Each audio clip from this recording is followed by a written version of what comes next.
Good evening, ladies and gents. This is the Elbows Down MotoGP podcast. I'm joined, as always, by Keelan. How are you, mate? You all right? Jim, I am great. I hope you are as well, and it is even better to be back among the people. Good to be recording again. I know. Well, we didn't have a week off last week, but I recorded that one with Ryan earlier about the tales of bike racing fans, part two. Recorded that a week early, so I was able to publish it. So I had a week off from recording, which is quite nice, and I'm sure you enjoyed that too. But it is nice to get talking about things again. Although this is still not a preview and still not a race week, folks. There is an entire silly season to bring up again because it's still undecided for most of the rides. A lot of the factory rides, as we all know, are pretty much there, unannounced. But even when you put those aside, the satellite teams, it's so open right now. I don't really remember a silly season like this, Caleb. It's not. Yeah, we were talking about this before we started recording, folks, and I'm sure a lot of you probably agree to some degree or another. It's probably the most unique rider market and silly season that I can remember for a very, very long time because there's about 20 different possible scenarios where the silly season could go, and it's entirely dependent on when moves happen and which moves happen and things that we haven't even anticipated possibly even happening as well. And that's really what we're here to do this evening is to try and break it down and make some kind of sense of all of it. Yeah, there is some sense to some of it. Yeah, I mean, okay, we'll dive into that. We'll talk about some of the news. Predominantly, only one massive thing everyone's been talking about this week is the 850 Ducati that was spotted testing in Misano, and Michele Pirro was riding around on that. So we'll get to that, of course, folks. But I think the biggest news is predominantly the scoop from Motorsport Network / Autosport. Ayagura off to Yamaha. Keelan, what do we know about this? And it looks like it's pretty certain, doesn't it? Yeah, so again, folks, if you listen to the show, which of course we appreciate and we're really, really glad you're here, but if you listen to the show, then you likely follow the publications that we do. And if you do that, then you'll have seen a couple of days ago that some even more massive breaking news was released. And that news is that according to Oriol Puigdemont at Autosport / the Motorsport Network, Ayagura has reportedly signed to join the factory Yamaha team from 2027. Now, of course, this is massive news for a lot of reasons. For one, he could be partnering Jorge Martin, which is what we think will be happening. But it would also, of course, mean leaving Trackhouse Aprilia, where we believe Aprilia has the best package on the grid, the best bike on the grid for sure. And overall, it's just a massive, massive bombshell. There's reports that LCR Honda aren't particularly happy about it, but I'm not sure how true that is. It's just something I saw online. But overall, Jim, it's a massive, massive scoop as normal from Motorsport and from Oriol Puigdemont. And it could have massive implications for the silly season because Iagora is probably one of the hottest commodities on the grid at the moment. Yeah, yeah. Well, he is. I mean, did you? And what were you saying about LCR Honda? About that they were unhappy. Were Honda trying to scoop him back into their program? Because I must have missed Mm, that, unless that's just a rumor. So this could very well have been a Facebook rumor. So take it with a pinch of salt, Watch people, it, if you're guys. listening. Keelan's been But drunk and looking at Facebook. Folks. not for the first time. But yeah, the rumor that I saw was that LCR were really unhappy because, as you'll recall, when Iagura was promoted into MotoGP, he was very heavily linked with the LCR seat that went to Somkiat Chantra ultimately. There were rumors that Honda wanted to re-sign Iagura for 2027. Right. Again, the report I saw, whether it's made up or not, I'm not entirely sure. But what I saw was that they're unhappy that he's going to a rival Japanese manufacturer in Yamaha. Again, the legitimacy of it, I'm not too sure about. It could just be a complete rumor, but you do have to imagine that a brand like Honda would have been high on Iagora, being Japanese, representing the nation, representing the brand, and also being a bloody brilliant MotoGP rider too. Yeah. Yeah. Well, he's worked hard to get where he is. His rookie year was set off incredibly in Thailand in Yeah. 2025, and then had a steady year. Didn't do anything spectacular. But it was his first year. People forget that and then say, well, why Ralph Hernandez has won a race? Yeah, but that's his fourth season. He did that. He's now in his 5th season. So yeah, Raul Fernandez has got no excuse when it comes to Agura. This is his 2nd year, and he's showing promise that's already better than Raul, in my opinion. And I can completely see why Yamaha are doing this. It makes sense on numerous levels. His speed and his maturity, and he's not a massive crasher, but they need to have someone who's consistent. Agura is going down now the route of consistency, and he's fast. A manufacturer's like a Japanese manufacturer is naturally, it helps to speak to the engineers, the Japanese engineers and Japanese technicians. So it makes sense on that regard as well. And he's not going to smash the bike to pieces in theory. You could argue what he's on now is going to be a better package than potentially the 850 Yamaha. We don't know the 850 Yamaha. It's a reset on many levels for MotoGP. The 850 Yamaha might well be a dark horse. No way to know. He's going to be on a factory salary. He'll be a richer man. But I think going into a new era, being a factory rider like with Yamaha, is probably a really good thing for him, and Yamaha having a Japanese rider and a world champion. I think it just makes sense in a lot of ways. Thinking about it, it really does it adds up. He's not there purely for his nationality. He is a world champion. Happy to hear it, being announced. Happy to hear any announcement at the moment. I'm not I sure which one will actually, happen first. Go on, sorry. no, I just meant to say, Jim, I actually have a bit of interesting trivia for you and the people, unless I'm mistaken, but I don't think I am.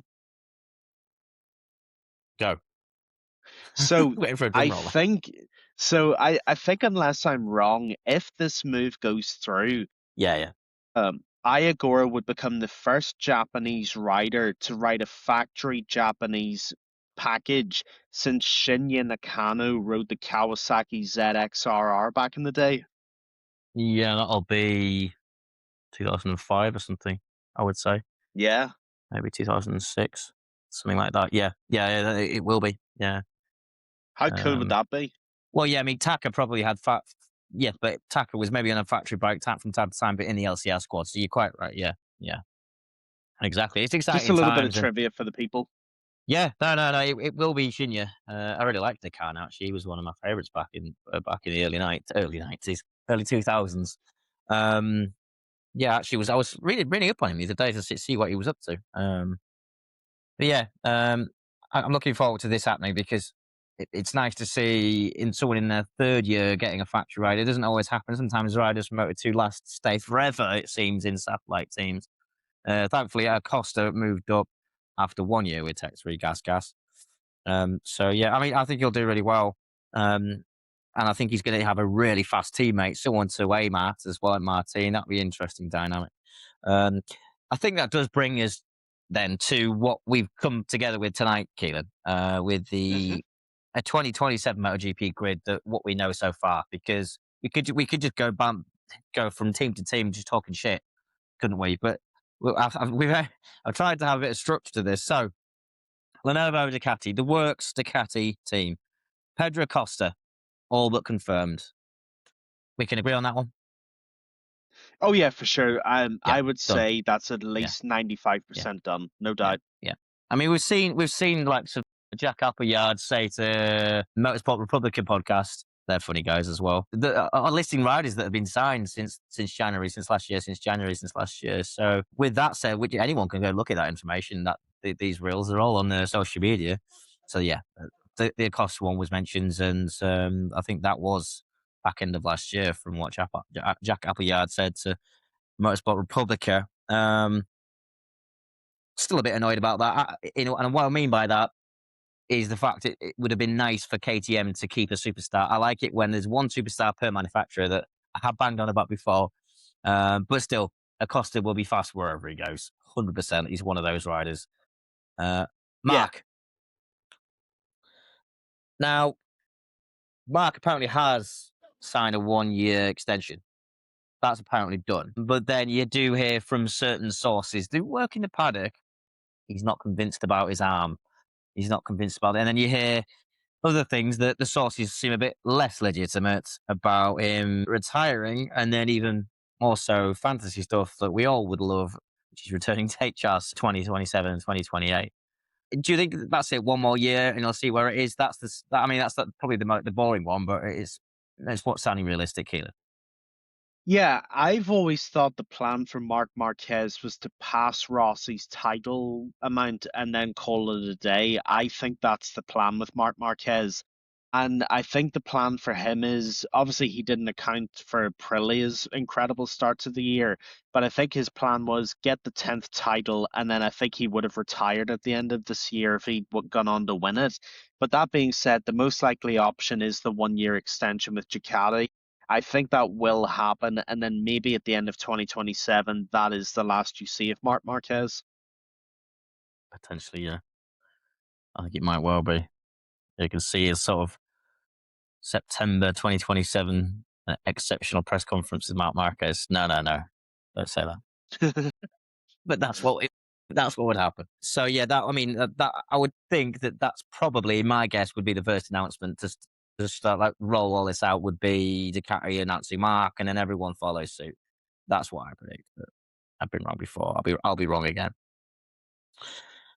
HRC Honda Castrol works team. Fabio Hmm. Quartararo again, all but confirmed, isn't it? Really, Yep. definitely. Yeah, yeah. So not much needs to be said on that, folks. We did an entire podcast on that about a couple of months ago. But this is where it gets interesting.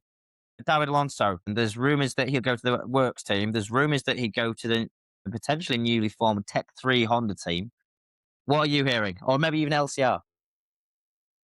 Yeah, on this particular topic, I've been seeing the same as you. I've been seeing David Alonso's name bandied about a lot with Honda links. Yeah, And I think what Honda's bosses would maybe most likely do is because although he's still a Moto 2 rider, he is a truly brilliant Moto 2 rider. I could see them putting him in the factory team, learning from a world champion in Fabio Quartararo and really getting thrown in at the deep end. Because to be fair to David Alonso, he has proven when he's put in the deep end at any class, he has thrived from it. And I don't see why MotoGP would be much different in that respect. So, as far as the rumors go, I think Fabio Quartararo, David Alonso could well be your factory Honda lineup in 2027. yeah. A completely all new team, though. I agree Yeah. with you, but at the same time, it's brave. You've got these riders that have been very loyal to HRC, and also that kind of need them to stay in the sport. Marini and Mir. To sacrifice both of those two riders, one's definitely being replaced. We know that. The days of having a three rider work set on the team were only lasted 1 year, and that's not going to happen again. So you're going to say goodbye to one of those two from the works team. But yeah, I think by the looks of it, it's going to be Alonso. From what we know, folks, you could put Alonso, granted, with an HRC contract and a works bike, like they've done with Diogo Moreira into LCR, or place him into the Tech 3 squad that may well be Hondas. It's looking like it because I don't think Gunter Steiner's getting enough assurances from KTM that he'll get everything he needs. So it looks like it will be a Honda team. So Alonso could go there, but I agree with putting him next to Fabio Quartararo. Um, it is you're learning from one of the most naturally gifted riders who is a very, very, yes, he moans to the press a bit about the Yamaha, but as a worker, when it comes to the bike and the team for the track, he Oh, is it's a massive unmatched. grafter. To learn from Fabio, he's obviously he's a very social guy as well with his whole team. So I think it'd be a great teammate for David Alonso. Um, but then I mean, we could stick on to the Honda thing for relevance. So we have a bit of a list going here, folks, for factory teams. But if you want, we'll go to. Well, I mean, thing is, obviously at Honda, Diogo Moreira, I think will stay there. Keep Diogo happy. We're learning with that team. There's no reason to move him when you can just give him the same equipment in any Honda team. I think keep things simple there. What would you do if you were, your Puig or you in those offices in Japan? What are you going to do with Zarco, Keelan? There you go, right on the spot. Didn't tell him I was going to ask him that one. No worries. If I'm Puig or I'm the HRC bosses in Japan, I am keeping Johan Zarco in any possible capacity that I can. And I actually want to link this back to the HRC, the Yep. factory squad for a second. The thing is, Luca Marini and Joan Mir, they're brilliant riders. Don't get it twisted in any way. But Honda know they need to go to the next level, and Luca Marini and Joan Mir are not going to take them to the next level. With respect, they're just not. Honda want to be back at the front, getting podiums and getting race wins.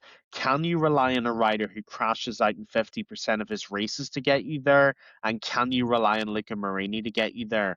I don't think you can, and that's no disrespect to those guys. I just think the evidence shows you that. So that's why I think Fabio Quartararo and David Alonso, although it's a bold move and it's a very un-Japanese move, I do think it is actually the right move for them to make because they know they have to do something different and they've got to spark some life into this team.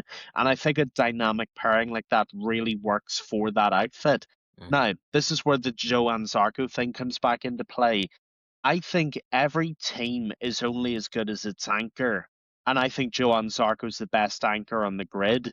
And if I were Honda, especially if I were the LCR team, I would keep him around in any capacity possible. Ideally, I would keep him for a year or two more as a full-time rider. But if he maybe wants to retire or he's not interested in racing anymore, keep him as a test rider because very few people can develop a bike the way Johann Zarco develops a bike. We've seen the value of Danny Pedrosa for KTM. We've seen the value of Michele Pirro at Ducati. Johann Zarco is in that vein in terms of development. Yeah, No matter yeah. what you do, you must keep him involved in the project, especially with new engine regs and new regulations in 2027. He is going to be key to developing that bike and making it competitive.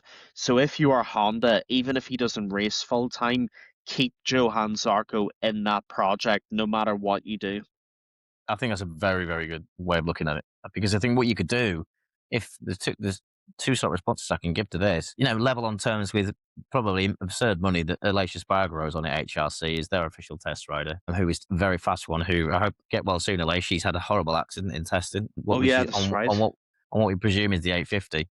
So get well soon, Aleix. I think Zarco, if he cannot get a ride, or LCR and HRC don't want to keep him there on an 850 in a race seat, he could do what that Aleix does, but he could become the official reserve rider. Now, that's something that Liberty are wanting to adopt to MotoGP from Formula One. It is This is something that true. I think, yeah, it is something that I think is actually more necessary in MotoGP than it is in Formula One. It gives Formula One drivers Great point. a brilliant opportunity to do an FP1 session, right? But in MotoGP, the reserve rider would have a much bigger responsibility. You'd have to do a whole race weekend and maybe 2 or 3 in a row if someone's injured. It would be the true definition of a reserve rider. And look, we're doing 22 Grand Prix a year now and sprint races. So, as, honestly, most of what I'm seeing throughout the fans' comments across socials is they're happy with it. There is obviously the odd person saying we don't need to copy F1. It's nothing to do with that. It's the fact that you have a lot of injured riders. You never really see a whole year with all 22 riders that start the year as full race riders do every single race. It just doesn't work anymore like that, unfortunately. And then you'll have a test rider fill in. Now, reserve riders, I think are a better idea. But then the only tricky thing is, someone to be fast enough to do that is probably just going to be the test rider anyway. You aren't really going to get a Moto 2 team to agree to release their rider, their number one rider probably, to stand in for a MotoGP rider when that other rider in Moto 2 could be fighting for the championship. Whereas in Formula 2, it's different. I know because this idea reserve has been adopted from Formula 1. The power the F1 teams pull and the money they can pay is a lot greater than what MotoGP teams could do to satisfy the Moto2 team that needs that rider. It's a good thought, but that is the biggest flaw. But I think someone like Zarco would be a test rider that can be a reserve rider, or Aleix. So yeah, we went off on a bit of a tangent then, folks, but it was a piece of news that has come out that we needed to touch on. What did you hear about that piece of news? With the reserve riders thing, do you think it's a good idea going forward? Yeah, I think you've made a great point there, Jim, and I sort of want to build on it. Not only do I think it's a good idea, I actually think it's one of those things that would apply better in two wheels than it would in four, for the reasons that you've mentioned. The thing is, with MotoGP, as you rightly said, it's 22 rounds a year now. that means more racing. That means it's more likely somebody is going to get injured at some point or another. And I think being able to have somebody on the sideline who you can tag in to step in, who's still physically fit, still very familiar with the bike, and who can still put in competitive times, I think having that sort of value would be really, really good for every team on the grid. So I actually think it's a really good idea, and I think the application could work pretty seamlessly too. Now, you do make a good point about the sort of financial pull and the issues like compared to Moto 2 and F2 and Formula One. But if those kinks could be worked out, and if it was someone like a Johan Zarco, for example, instead of a full-time Moto 2 rider, like say Zarco for one team, Espargaro for another team, Pedrosa for KTM, so on and so forth, having that kind of setup where it wasn't interfering with anybody, I think it could actually work brilliantly. I think it could be a Yep. very, very positive step forward for the sport. Yeah. Well, let's see how that progresses because there's also a whole sorts for Louis to sort out yet. But for one, is the money spreading across the teams so that they can announce their riders for next year, like Zarco at LCR. But yeah, so we've done Honda HRC factory now and pretty much LCR. That brings us to Tech 3 Honda because that thing's a bit of a mess now at the moment. We've got Gunter Steiner saying that he's not really so far getting enough reassurances from KTM that he's going to get what Tech 3 needs. And that's kind of dangerous stuff. It's financials, it's assets, it's spikes, it's personnel, it's a mess. You need these assurances going forward. And so that's going to have, the decision's going to have to be made very soon. There's no way I can see that being decided not in the next 2 months because you physically need start moving over as the Japanese mark in terms of hiring the staff. It's not just like it's not changing from Ducati to Aprilia, which obviously two Italian marks. You're literally going to a Japanese mark, so that's going to have to be decided soon. So let's say it happens, Keelan, because it looks like it might well do. Tech 3 Honda, um, that's really up in the air. So it could be Luca Marini, it could be Jack Miller, it could be Maverick Vinales. It could be someone from Moto 2. It could be David Alonso. What do you think? What have you heard from this that's legitimate, or not so legitimate that sounds more realistic? Yeah, this is a really interesting and very much developing situation. Yeah, I think you've outlined it very well, so I don't really want to go over that bit again. But I think the potential fallout from this could be bigger than many, many people think, because we've just outlined what we think is a fairly sensible path for the current LCR setup with Honda. But then if Tech 3 comes in, that completely blows all that to pieces. And like you said, we could basically get the most random pairing imaginable in a Tech 3 Honda setup. So I don't really want to give any of the reporting on it because I haven't seen anything that I'm confident is legitimate enough in mm. order to give Yeah, no, people that no, information. But what I will say on it is it could completely flip the grid upside down if it does happen because like you said, Gunther Steiner's reportedly unhappy with the lack of assurances he's getting from KTM. And if he switches to a totally different brand, that could shake this whole thing up again. yeah.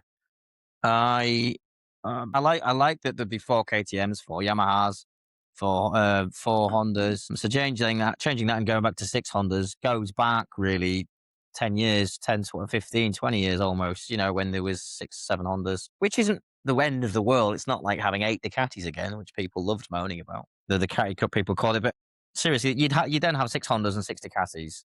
So it's not really the end of the world, especially going into a new era. Yes, Ducati might still have an advantage having a lot of Pirelli data.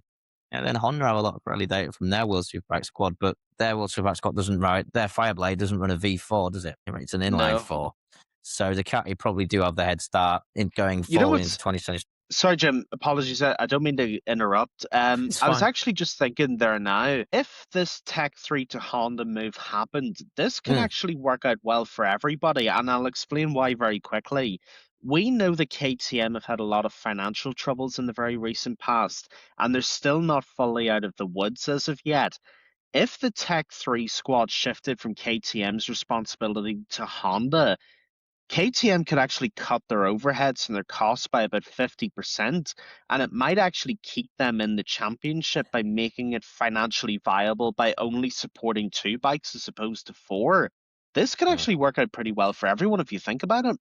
yeah, but there's something I've just thought of that you haven't. What's going to happen with their title sponsor?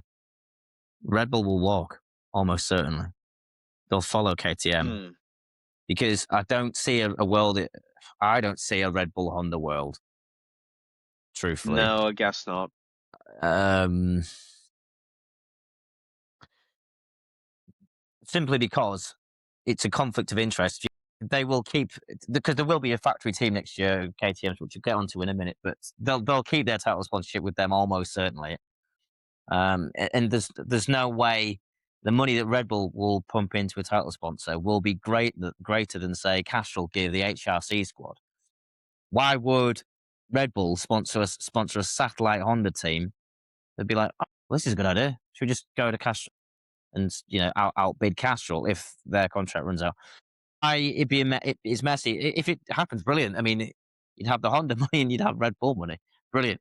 But that's a massive pain in the ass for Gunther as well. Although he probably is quite, he's probably I'm guessing he's quite good at getting sponsors if it's on him. And he's probably quite a good negotiator as well, the Steiner. So watch this space. But the interesting thing is with that is who the hell they're going to hire.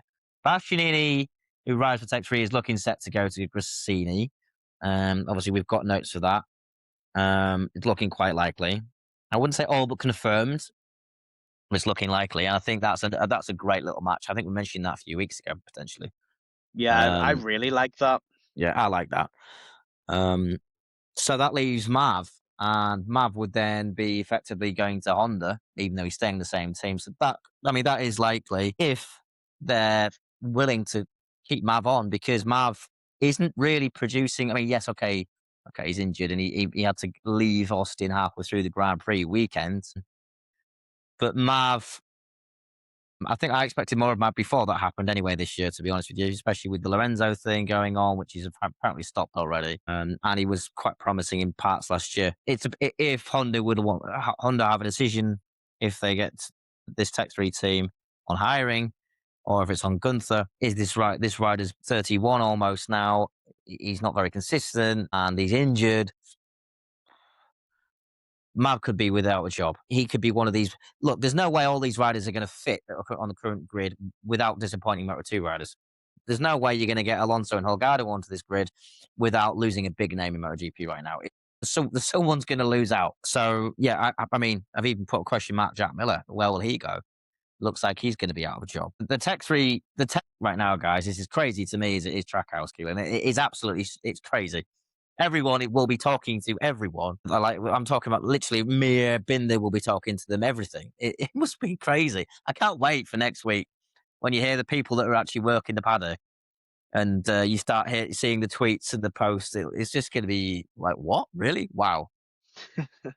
I can't wait. It's almost like a cheesy like gossip thing, isn't it? It's pathetic, really. But we all love to talk about it more. Most of us do. Let's just hope the racing's good because otherwise all we're doing is talking about bloody silly season for the first half of the year. But that's what this podcast is about, to be fair, today. Moving on from that, I think we've covered everything about Tech 3 that we dare, right? Right? Yeah, pretty much. Yeah, without talking about social media posts of people making stuff up. VR46 Ducati. Firming is all but confirmed. I think that's a fair one to say. Would you say? Hmm. Yeah. Yeah, Okay. yeah, from what I've seen, obviously we know that Nadia Padovani at Grassini, who we'll get on to in a minute, we know obviously she is not happy at losing Fermin Aldeguer at all, and that tells you why this is such a good move for VR46. They're getting one of the best young riders on the grid. What I'm seeing online and what I'm hearing sort of through the grapevine is that that is pretty much almost a done deal. And I think that's just a perfect move. I think VR46 get a much better rider. And I think Fermin Aldeguer gets a really good environment as well. Yeah. Yeah. I think it's a win-win, really. It will be their first non-Italian rider. Or am I incorrect, folks? Yeah, you're right. Yeah. Yeah. So that's, I mean, obviously it's talent's talent, but it's still a big step for them because obviously it's an a youthful Italian team. I say youthful. There's not really any rookies in there. Hasn't been for a while because the academy's not been hiring new riders for a long time, but that's another conversation. Di Giannantonio surely must stay. Yeah. He absolutely deserves to stay for one. And two, if he doesn't stay, I think it's a loss to Ducati itself. The Ducati course of the company, they're losing someone who's experienced with the Ducati engineers, and you've got Pecco leaving, so you've already losing one Italian. Surely you need to keep. If Baccini doesn't come back, you need to keep an Italian. I think just for the brands. I think personally, when you've got all of these Italians in MotoGP, I think having an Italian rider who's fast, who's loyal, who isn't putting a foot wrong, should stay on the bike. I would be throwing the bank at Di Giannantonio, wouldn't you? Yeah, no, this is one of the easiest things to answer in this entire list. Fabio Di Giannantonio, brilliant rider, always flies under the radar, and I mean that in a good way. He's incredibly likable, hard worker, never causes any aggro, gets on well with everybody in the grid, apart from a couple of very obvious people. Puts his head down, he rides brilliantly, he rides pretty consistently. I think it would be the most insane decision imaginable to not keep Fabio Di Giannantonio. You keep him, pair him with Fermin Aldeguer, and you've got a really dangerous team for 2027. Yeah. Yeah, you really would. I mean, even if that doesn't happen, though, there's a journalist, Rosario Triolo.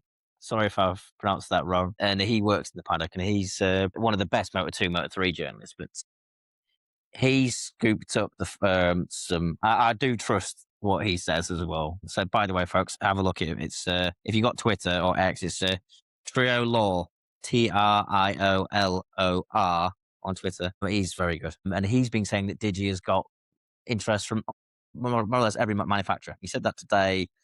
There's a bit more in-depth detail than what I've just said, which is really good. They're all monitoring a situation, basically. So I think Digi will be on the grid. From a logic perspective, Ducati is just re-sign him and give him a work. Well, I mean, everyone's going to have a 2027 bike.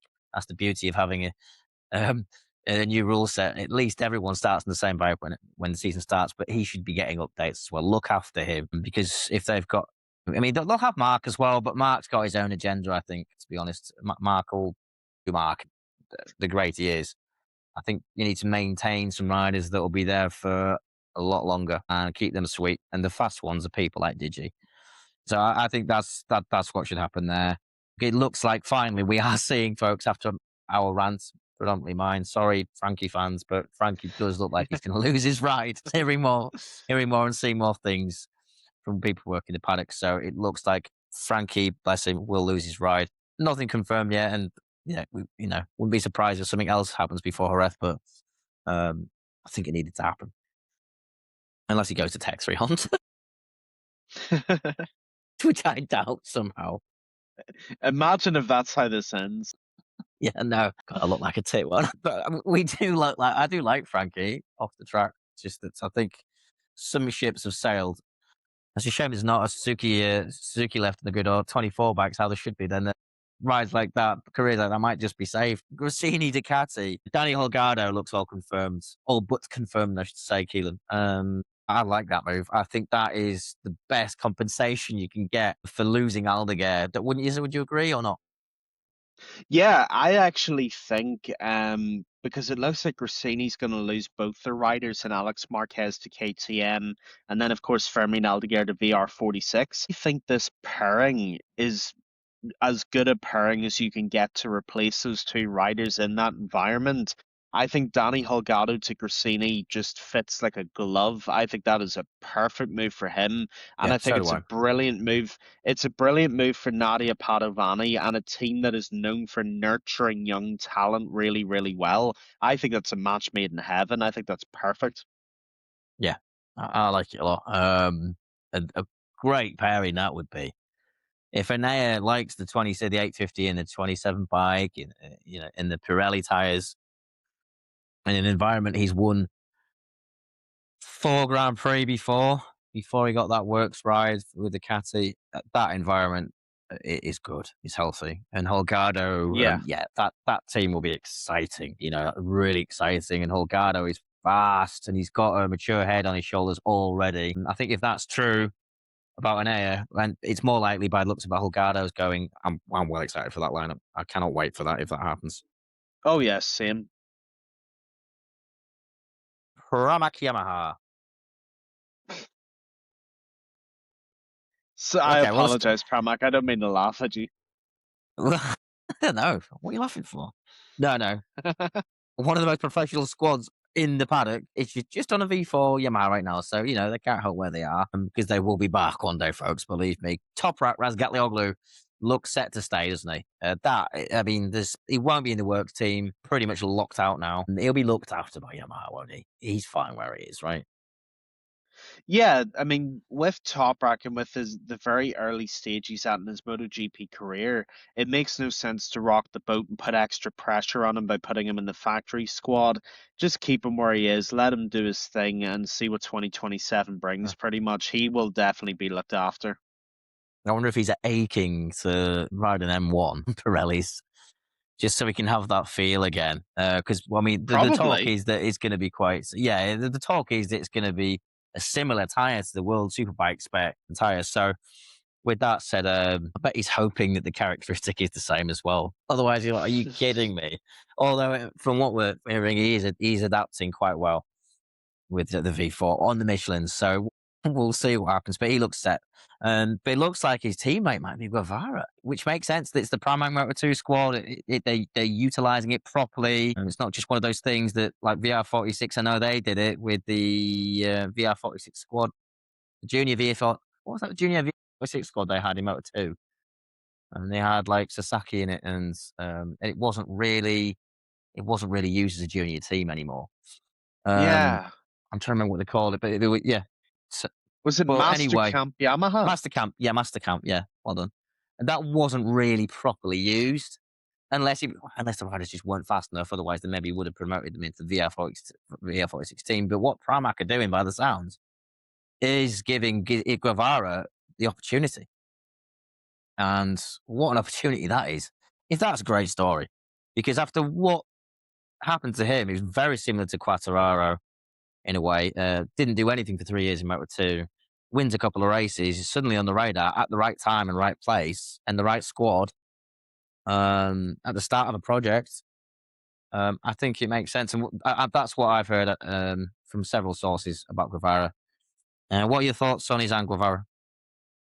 So this is a really interesting one because, like you said, it's very much a fairy tale sort of rags to riches story in MotoGP terms for Izan Guevara because it is very much the Fabio Quartararo path, like you rightly said. On the one hand, I think he deserves the opportunity because he's been consistently good in Moto 2. I think he's had a pretty good start to the season this year.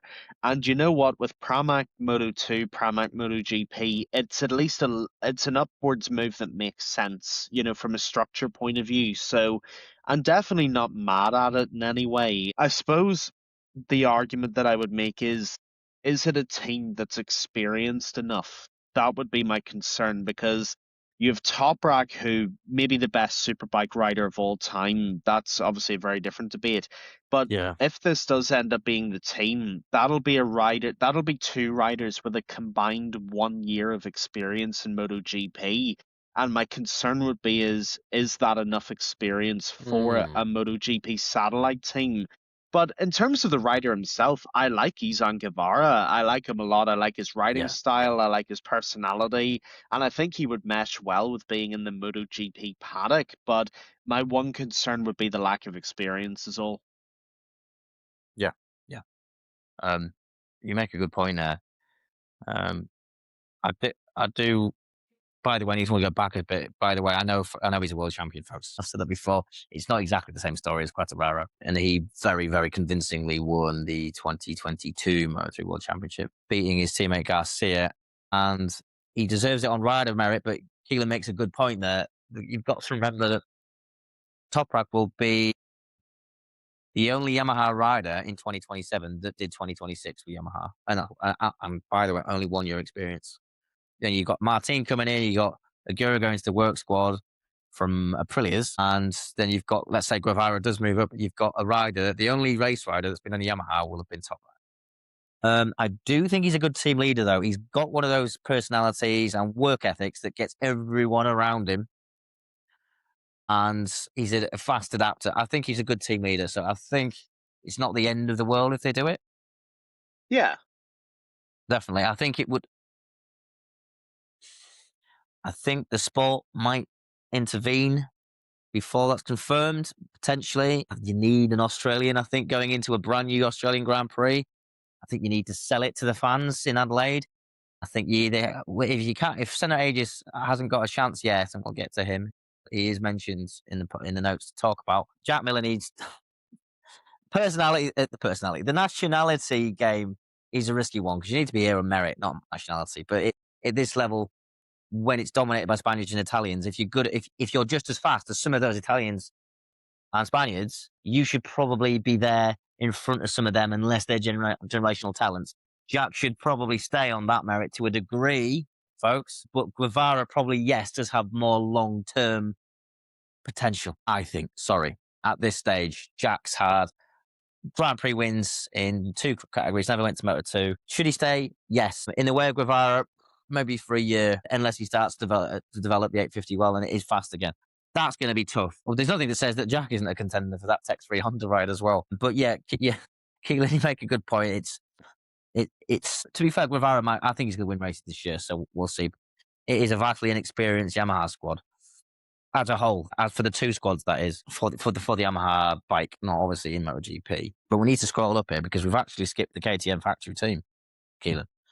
Um, the Alex Marquez thing is all but confirmed. I mean, that move. What were your first thoughts on that? I'll be totally honest. My first thoughts on this were one of surprise because I think it's a step down for Alex Marquez. And we talked about this on, I think, the last episode we recorded. I totally get the finance side of it. You know, if you want to set yourself up for life, take a 6x increase in pay or whatever it is. I'm never going to begrudge a MotoGP rider for doing that. Go and get your bag, set yourself up for life. You know, by all means, absolutely prioritize that because this is a short and a brutal game, and his brother knows that better than anybody. That being said, from a purely sporting point of view, it's not a move that makes any sense to me because I think the Grassini environment, and I'm on record saying this before, I think the Grassini squad is the best run squad in MotoGP, closely followed maybe by Trackhouse Aprilia.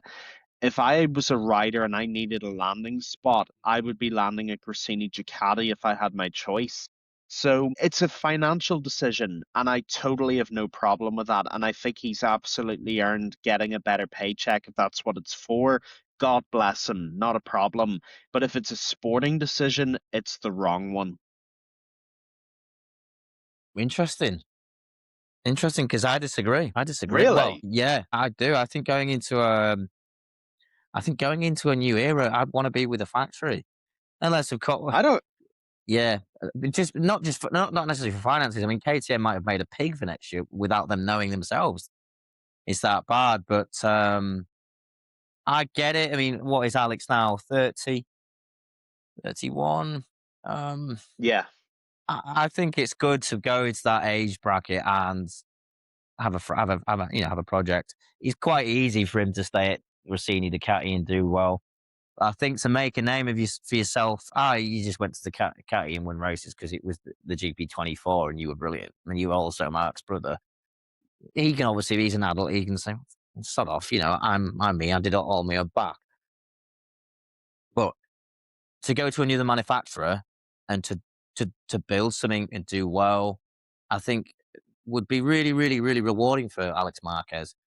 And because everyone starts fresh, more or less, it's KTM. He's in the work squad, and it's the only team now. That's not necessarily a good thing because if they don't have four bikes, then you're going to get less data. But all the resources then go into this one team, and he's going to be back in a factory squad. And Alex Marquez hasn't had that since his first year in MotoGP, and he was with Repsol Honda. But he's now mature. I think it's a good move from him. And looking at him right now, he's not killing the world. Well, he's not second best anymore like he was last year. He's being outshone even by Didier most of the time, truthfully. So I think if he's accepted that deal already at KTM Factory, I think he can be pleased with himself. That's my opinion. I'm sure he probably had an offer to stay, but I think I can understand it. I can't really understand it as much from KTM, truthfully. He's experienced. I'll give him that, and he will take some Ducati knowledge with him. So maybe I can understand this. Sorry, yeah, but from an outright speed perspective, I don't think Alex KT. He's not the superstar KTM are replacing. To try and replace Pedro Costa with Alex Marquez is not the same caliber. But right now, it's experience, and he will probably bring it home quite well. That's what I'm thinking, in my opinion. But it's good to disagree. Otherwise, we're just boring, mate. Well, there's only one way to settle this. Alex Marquez, come on the pod. Explain yourself. Yeah, I'll just send a DM. He'll definitely read because he'll definitely read that. We might do. You never know. Be fair. Brad Binder, does he stay? I think he stays. I'm not sure he respectfully deserves to stay, but I think he stays, yes. So, because when you look at it and sit down, folks, it makes sense. They KTM needs someone who knows the KTM, and Brad is most experienced ever now. The KTM. He'll have tested that bike at the end of 2019, and now I won a race in 2020, won a race in 2021. He won sprints in 2023. Yes, Brad has declined with the tires and whatnot. But the way Brad rides, the last time we saw Brad comfortable was probably 2023 when he was famously finishing P3 behind Martin and Pecco and having their battles. And he was always there on a Sunday, P3, P5, P3, winning the odd sprint. And people forget that. But when you remember it, Brad Binder was backing it into the corner like a madman. Like he was like crazy into these corners. Like, I remember some of the shots of him were unbelievable. Reminded me of Mark when he was ringing the neck of the Honda. But that's because Brad had the confidence in that rear tire to back it in like that, and he can't ride it like that anymore. The way the KTM is and the current tire is going into Pirelli's and Brad's talent that is just being disguised at the moment. I would want him on my factory KTM. Truthfully, I think it's a mature decision from KTM to keep him. Yes, the deserving thing right now is lacking probably, but I think it's good news for the sport as well. I don't know how, again, no one really knows the influence Liberty and Dorna have on saying who stays and who goes. I think it's very little. Again, it's good for the sport if he stays in the sport. Do I think he's got more promise to stay and deserves to stay more than Jack Miller? I actually do. I think he'll be good on the Pirellis. We'll see, but I think he should stay. Just keep Binder and don't mess around. So I will agree on that then. Who haven't we spoken about? Well, Aprilia factory team. We should have done that earlier on. Bez has already been announced, got married to his bike. Yep. That was in fact, that's pretty much the only one. It is the only one. Pecco Bagnaia, all but confirmed. Again, that goes under the same banner as Pedro Costa, doesn't it? Going to Pretty Ducati. much. Yeah. So Pecco, I like that team. The Italian dream team, two mates. Pecco going into a squad where he feels equal and not next to some unbelievable alien. So I think it might reset his head a bit. Yeah, I think that's a good move. And that's again, The reason I like this for Paco is, if this is true, which obviously we very much believe it is, what I love about this move for Paco is we are finally going to get the chance to see what Paco Bagnaia is made of. And what I mean by that is the biggest criticism of Paco from a lot of people online, and I do kind of see their point, is that Paco was groomed from the beginning to be Ducati's golden boy. yeah, He's only ever ridden the Ducati. He's always had the Ducati built around him. And when the Ducati struggled, he has fallen apart. There's no really other way to phrase it. What I love about this move is, can Paco Bagnaia make himself more than just the Ducati man? Can he make himself a rider who can take the best package on the grid and make it better? We are going to learn a lot about Paco Bagnaia from this move, and whether he's as great as he says he is or he's not. That's what I love about this move. We are going to see the true mettle of Paco Bagnaia, because he can't blame the Aprilia.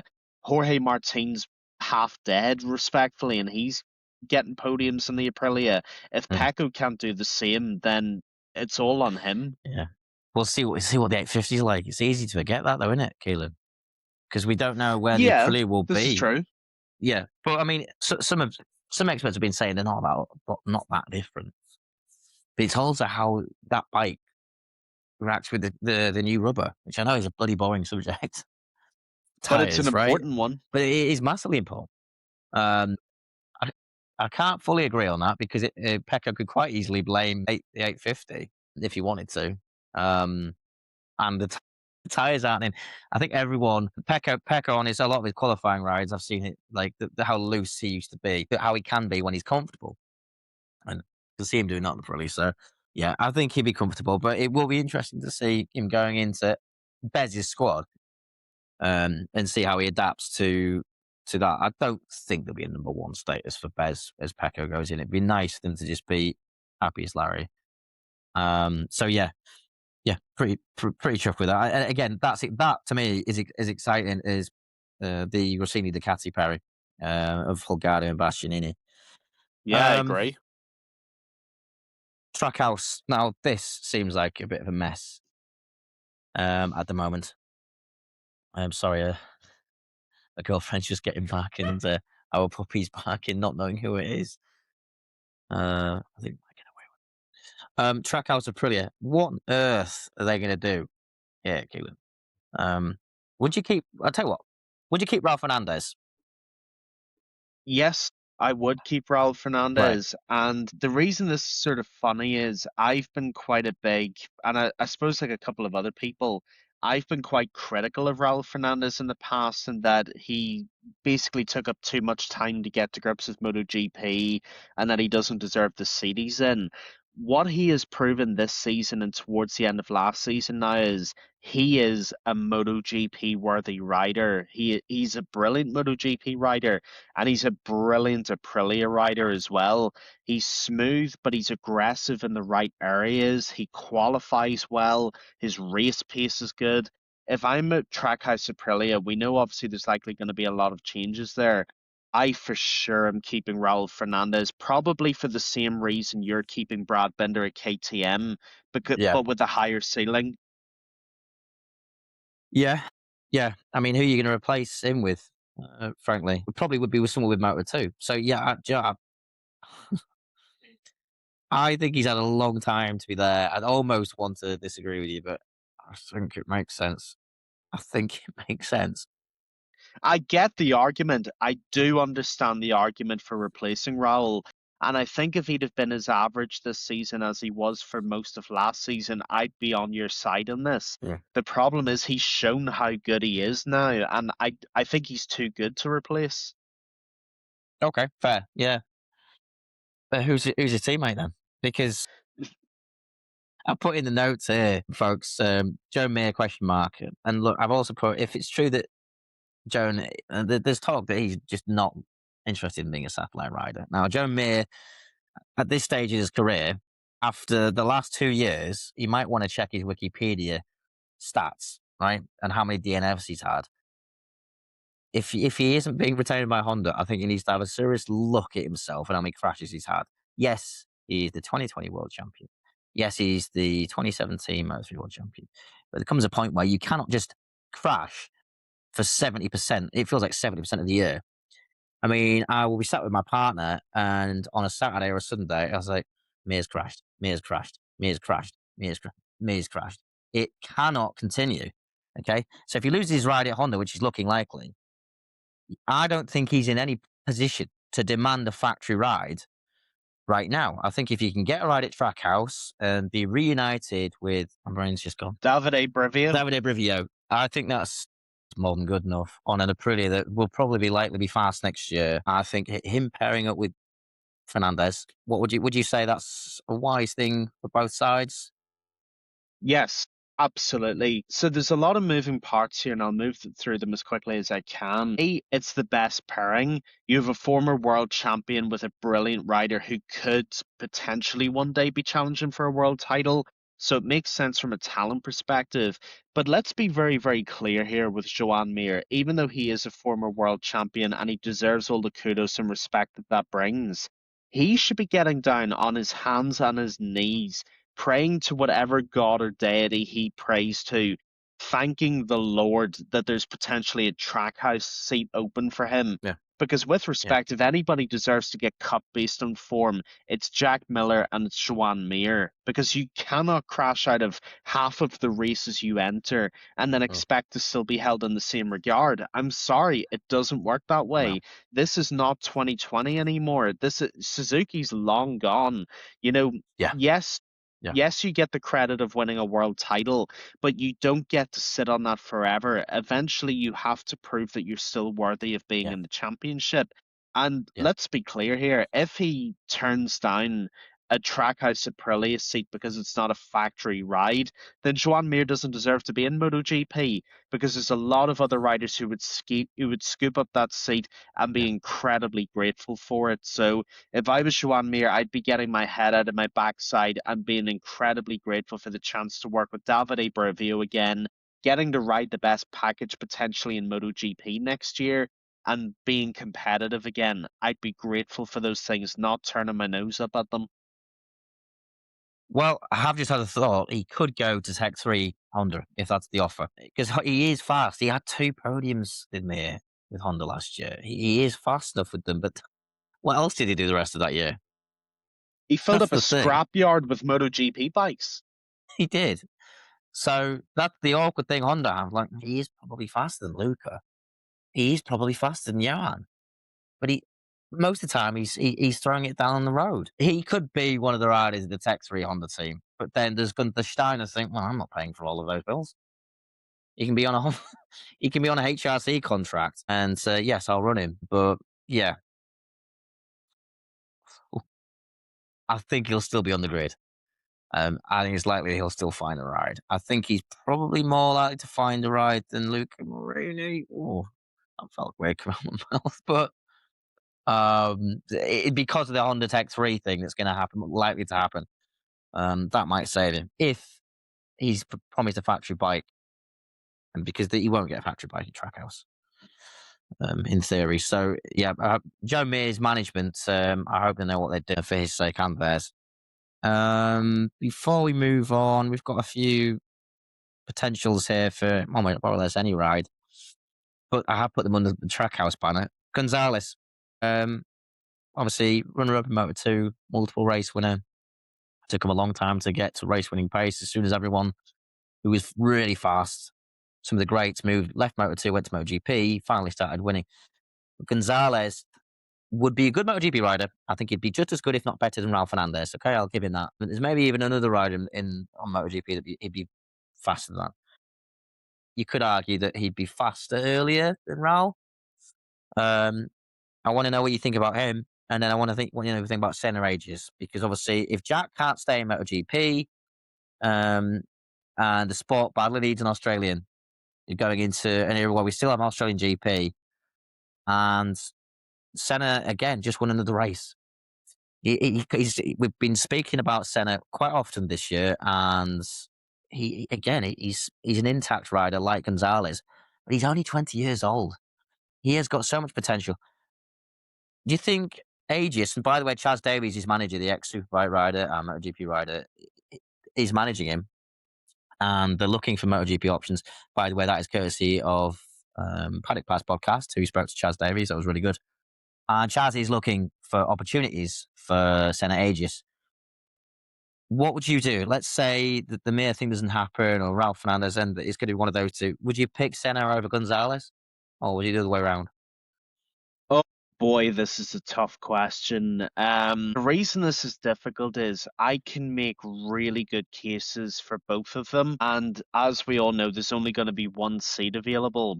But the problem is, I can make equally as good arguments for both of them. So I'll start with Manu Gonzalez, and then I'll go on to Senna Aegis.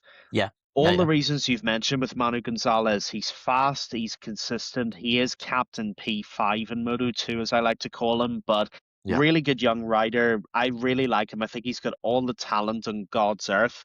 And there's another reason that neither of us have mentioned yet. He's tested a MotoGP bike and he has tested an Aprilia. And the Aprilia management were very impressed with Manu Gonzalez. I think was it at Aragon he tested it?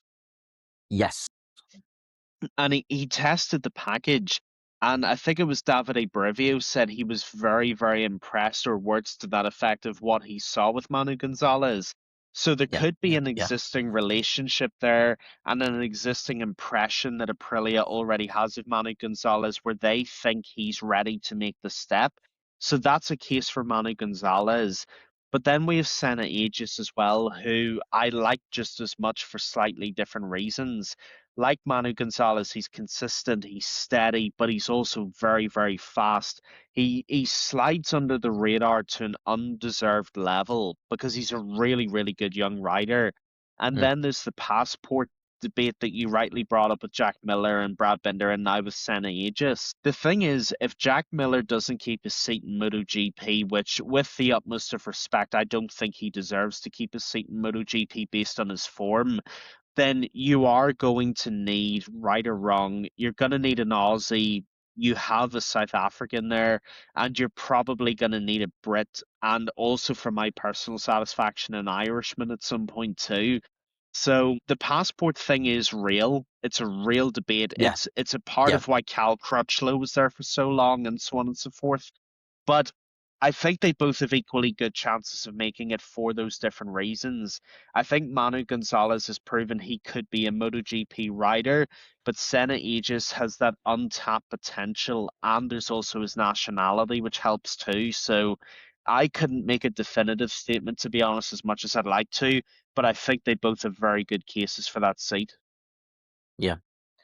By the way, I think you might have to wait at least 3 years before you see Casey O'Gorman in MotoGP because I know that's what you're basically talking about. Pretty much. But yeah, Manu did. He looked good actually. He looked like he really fit the Aprilia in the pictures of that test at Aragon. He did. So Gonzalez, if he was joining Ralph Fernandez, I think it's a lot. It's a lot to have these Spaniards that aren't generational talents. Sorry, but I don't think Manu is generational. I don't think he's a Pedro Costa. I don't think he's a Danny No, I don't Holgado. either. I don't think he's a Max Quiles.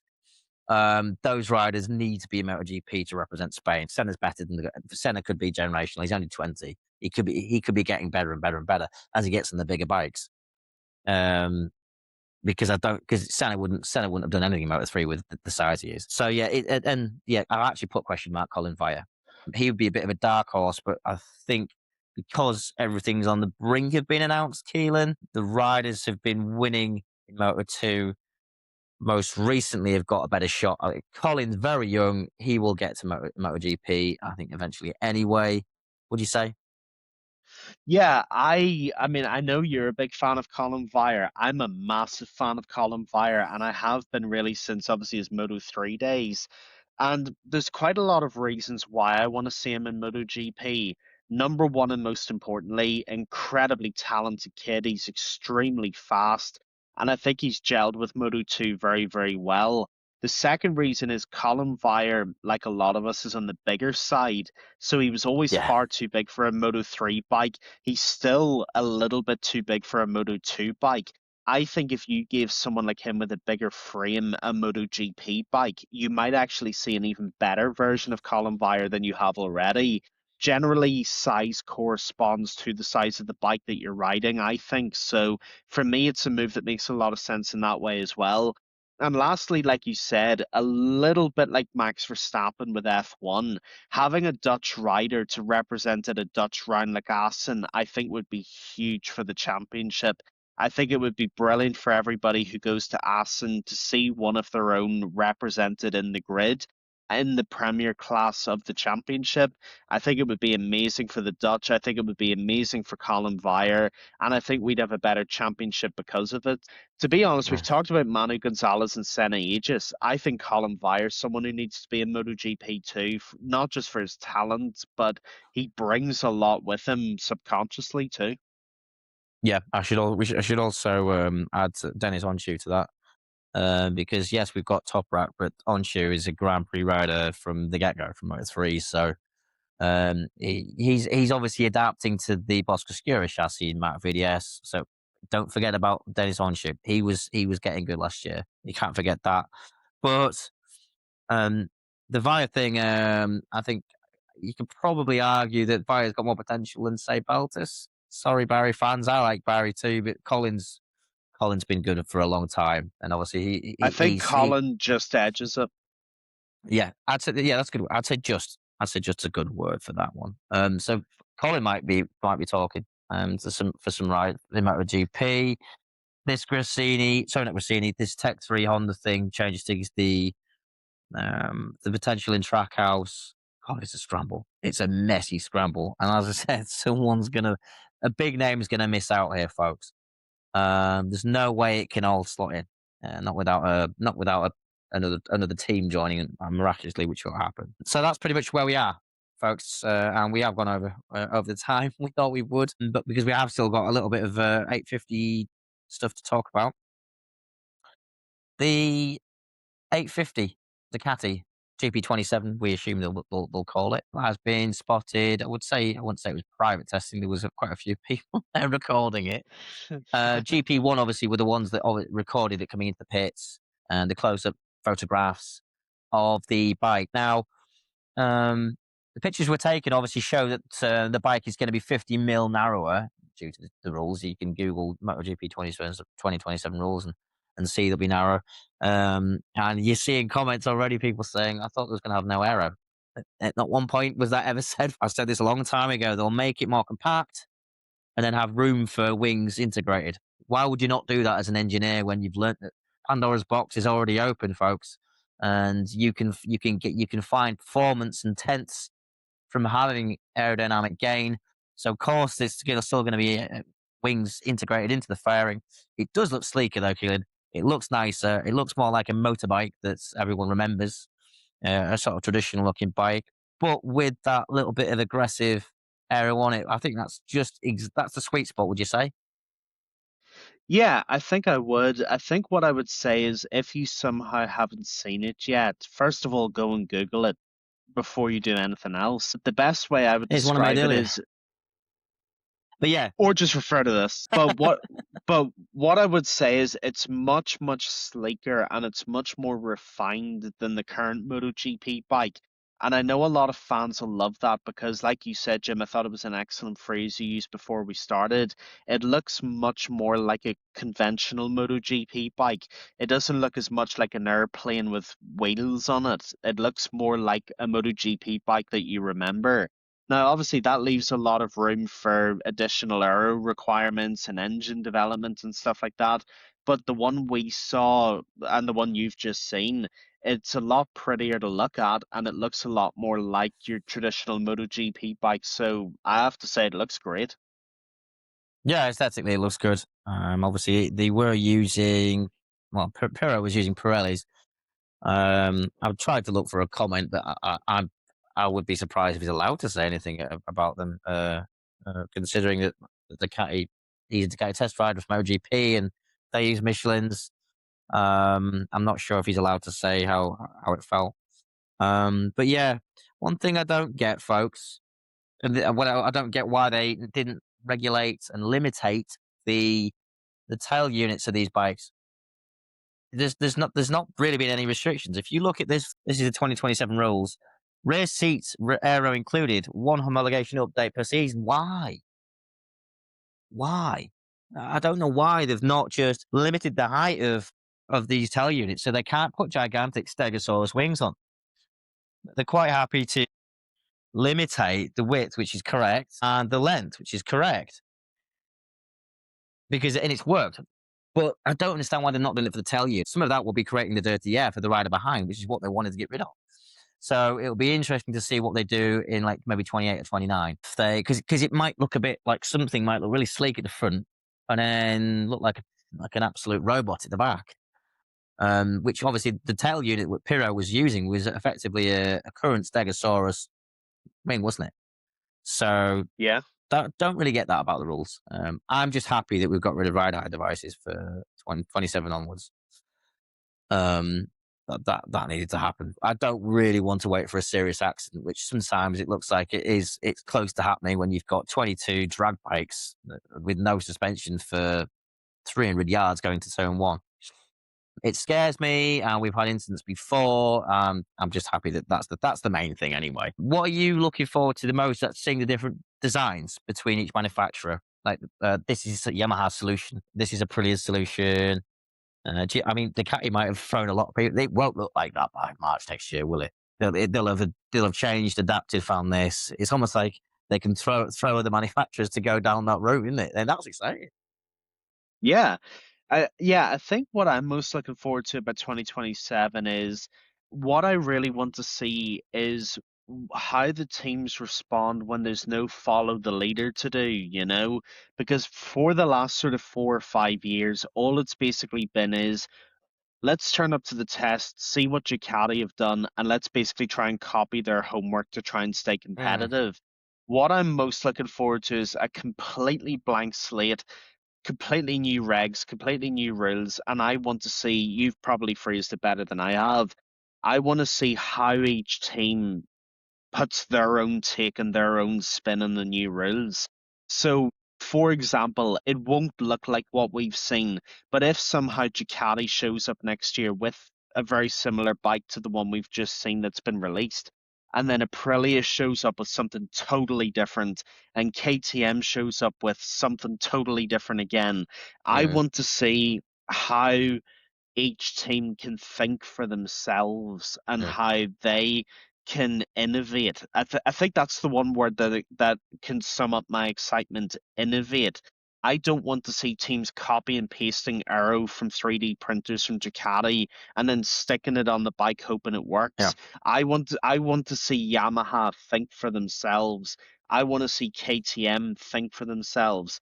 yeah, same Honda, here. I'm not so worried about, but I want to see what they do. And I want to see how the Europeans respond to them as well, because they've led the way in innovation for the last Mm. sort of 5, 6 years or so. Can they keep up the momentum and can they keep the domination going? This is going to be a battle to see who can find the perfect formula first, and I just want to see who does that. I think it'll be great to see. Yeah, it could be Ducati being really clever, couldn't it? Oh, look what we've done. Don't copy us and then have a completely different look for next year, like to throw the teams. And I'd like to see some real diverse type solutions. I think what will happen is they'll all copy Aprilia's F duct for next year. They'd be silly Yeah. not to. How effective that is. They're all going to have that, and they'd be daft not to their own type solution, and because it will probably act different from the front fairing being smaller. So obviously, I'm not an aerodynamicist, so obviously, but yeah, that type of solution must be integrated. Every manufacturer would have to do that. That's brilliant. So well done to GP1 being there, Misano seeing that, and that was the first proper shot. I think there was a shot at Misano last year, and it looked similar, but that was a good shot on a red livery as well. It's exciting times. We're only going to see more of it as well in the coming months, folks. So yeah, happy times. Well, I think we've overrun a bit today, but yeah, I've enjoyed talking about it, Keelan.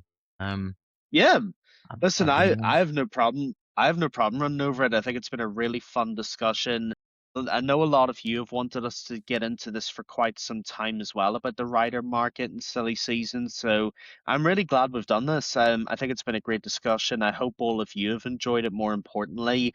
And as always, if you have different thoughts to us on where you think people are going to go or what they're going to do, please get in touch with us. Let us know. Do you think there's going to be a Tech 3 Honda team? Do you think Joan Mir deserves a seat in MotoGP? Let us know your thoughts. The last thing I will say is on the topic of innovation and design, it would be objectively hilarious if Aprilia show up in 2027 with a glorified unicycle and nobody knows what to do with it. That would be the funniest thing of all to me. Your mind is a beautiful thing, Keelan. Yeah. To be fair, I'd love if there was a loophole in the rules where they could do that, but it's thrown me a bit that. Also, folks, if you've got any comments of feedback for me, Keelan, and Ryan, and when Alex comes on, let us know in the comments. Really appreciate the constructive feedback and constructive criticism because we're a growing podcast. The numbers are going up. Just send us a comment and we'll respond nicely and think, oh, thanks. We'll work on that. We're working on things like, so I'm not cutting anyone up, or they're not cutting me up. So 5-star ratings, lovely, but I don't beg for that, as you guys know. Thanks for the comments and the likes on Instagram and all that. We really like it. So yeah, cheers for your time. And Keelan, thanks for your time again. I think we've probably done about an hour and a half, an hour and 20 minutes. So thanks as always, mate. Mate, not at all. Like I said, I always enjoy doing this. I enjoy that people enjoy us doing this. And yeah, it's always a pleasure. I always enjoy doing it. And like we said, people, you know, we know we're not perfect and we're not going to get everything right. So if there's anything that you think we could do better, anything we could do differently, anything maybe new you want us to see, please let us know. Where Yeah, we want your feedback. This is your show as much as it's ours. We're here to basically discuss things you want to discuss as well, and for you to be involved as well. It's not just me and Jim and Ryan, it's all of us. We're all yeah, part of this thing together, really. So let us know what you think. Let us know if there's anything new you want to see, like fan Q&As, maybe that type of stuff. Let yeah, us know. We're yeah, always open to new stuff. yeah, yeah. And watch this space about guests, folks. We are on it. We are on it. So thanks, Keelan, and thanks for tuning in, folks. I think next week it'll be the Spanish Grand Prix preview, and as always, there'll be some news. Unless everything's been waited till just the Thursday before the event when we've done the pod, which is likely as well. But it'll be the Spanish GP preview next week. Thanks as always, folks, and thanks, Keelan. See you next time. See ya.